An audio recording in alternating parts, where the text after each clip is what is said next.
Suhana লাইভৰ top 10 বাতৰিলৈ স্বাগতম। লক্ষ্য আগন্তুক অলিম্পিক ৱেট কেটেগৰী সলনি কৰিব অংকুচিতা বৰুৱে। 60 কেজি শাখাত খেলিব অংকুচিতাই। ভাৰতীয় বক্সিং ফেডাৰেশ্যনৰ সচিব প্ৰধান হেমন্ত কলিতাৰ নিলম্বন প্ৰত্যাহাৰ। গুৱাহাটীত BFI বিশেষ সভাত এই সিদ্ধান্ত। লখিমপুৰৰ হাৰমতিত ভয়ংকৰ পথ দুৰ্ঘটনা। তিতাতে নিহত প্ৰিয়ংকা শইকীয়া নামৰ এগৰাকী যুৱতী। মাতৃৰ সৈতে বজাৰলৈ আহি থকা সময়তে ট্ৰাকে মহতিয়াই নিয়ে 18 বছৰীয়া যুৱতীগৰাকীক। উত্তৰাখণ্ডৰ ডাৱৰ বিস্ফোৰণত 4গৰাকী মৃত্যু 50 গৰাকীৰ অধিক লোক সন্ধানহীন। পাহাৰৰ পৰা তললৈ দ্ৰুতগতিত নামি আহে বোকাপানী। প্ৰাক্তন ৰাজ্যপাল সত্যপাল মালিকৰ দেহাৱসান। দীৰ্ঘদিন ধৰি অসুস্থ হৈ থকা প্ৰাক্তন ৰাজ্যপালগৰাকী দিল্লীৰ ৰাম মনোহৰ লোহিয়া চিকিৎসালয়ত শেষ নিশ্বাস ত্যাগ। অবৈধত নাজিৰাৰ শিৱানী কাশ্যপৰ হত্যাৰ গোচৰত গ্ৰেপ্তাৰ প্ৰেমিক। ঘাটলুৰিয়া আৰক্ষীয়ে গ্ৰেপ্তাৰ কৰিলে সৌৰভ পুৰোহিতক।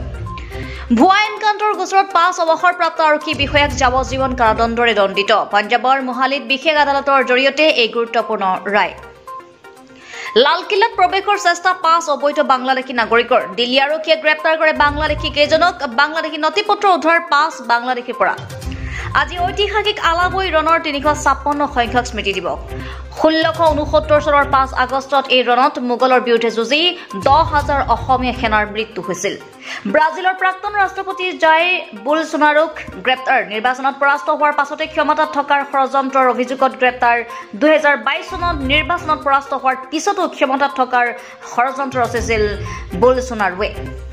আৰু এই আছিল আজিৰ সুহানা লাইভৰ টপ 10 বাতৰি।